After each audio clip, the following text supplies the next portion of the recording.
Today we will talk about the urea cycle. Here I have drawn the structure of the urea. As you can see that the urea contains three types of compounds.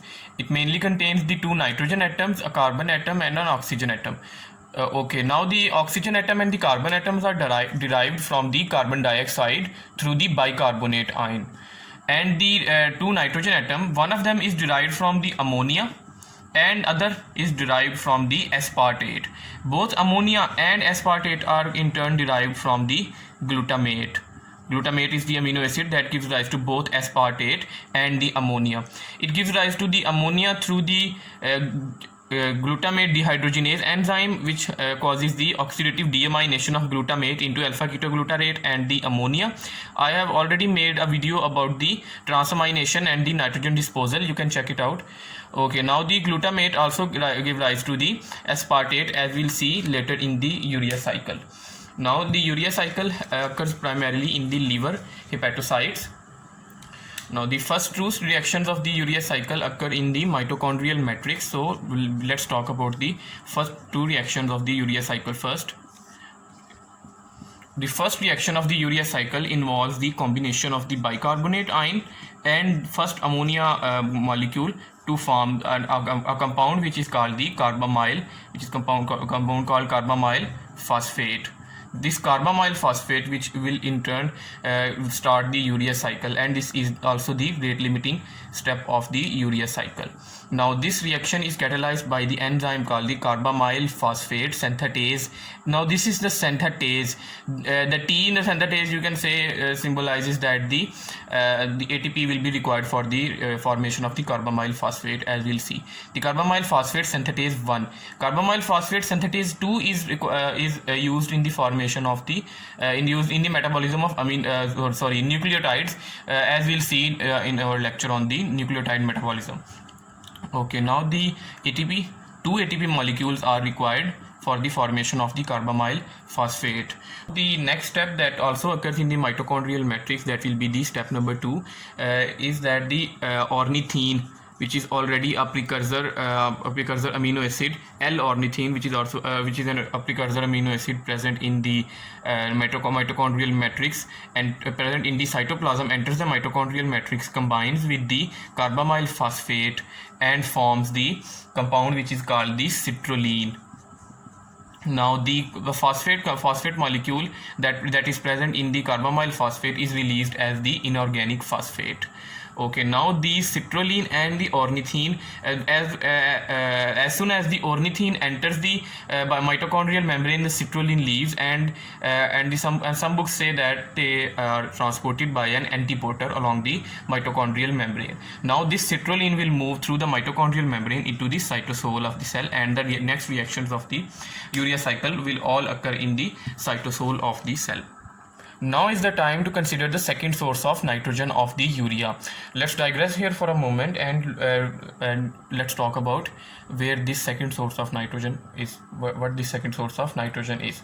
Now as I told you that the glutamate is the ultimate source of the nitrogen in urea cycle, both in the form of ammonia and the aspartate. Ammonia we have already seen. Now we'll see how glutamate leads to the formation of the aspartate. The glutamate has an amino group. It removes this amino group, and this amino group is taken by the oxaloacetate. The oxaloacetate compound takes this amino group and gets converted into aspartate. This reaction is catalyzed by the aspartate transaminase, and this glutamate is then converted into alpha ketoglutarate.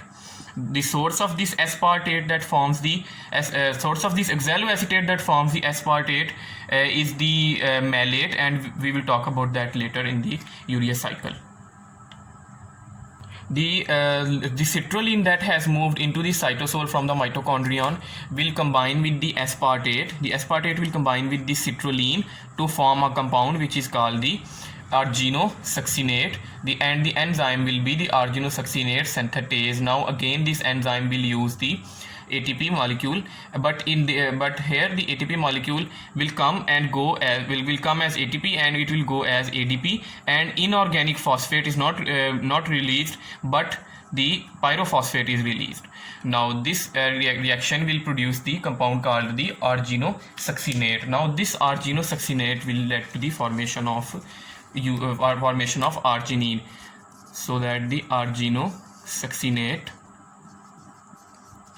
it gets broken down into the by the enzyme arginosuccinate lyase into arginine plus fumarate. Now let's talk about fumarate first. The fumarate gets hydrated, which means that the water enters the fumarate and it gets converted into malate.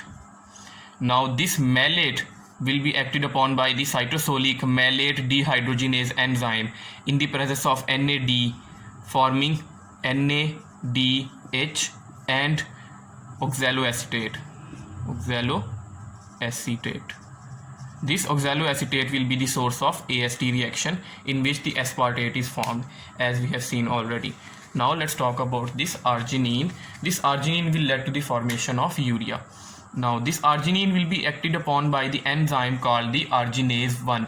Now the arginase 1 is present exclusively in liver, so that and this is the reason that the urea cycle occurs only in the liver hepatocytes. Now arginase 1 acts on the arginine, and arginine gets converted into the urea and our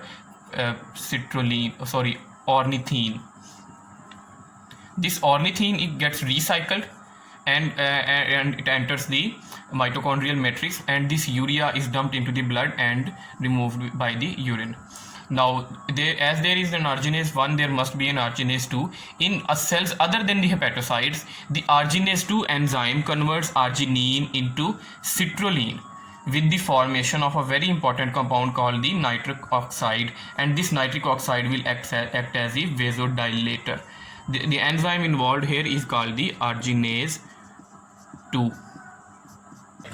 That how this urea cycle is regulated. There is a compound which is called the N-acetyl glutamate. Let's remember the first reaction of the urea cycle, in which the carbamyl phosphate is formed from the bicarbonate ion and the ammonia in the presence of the enzyme called the carbamyl phosphate synthetase 1. Now this N-acetyl glutamate will be stimulating this enzymatic reaction. In this way the urea cycle is regulated. Now what will cause the production of this N-acetyl glutamate? This N-acetyl glutamate is produced by the acetyl coenzyme A plus glutamate, and N-acetyl glutamate is formed. Now the arginine amino acid will lead to the increased formation of the N-acetyl glutamate. In the next video we will talk about the hyperammonemia. If you have any questions, you can ask. Subscribe to my channel and share with your friends. Thank you.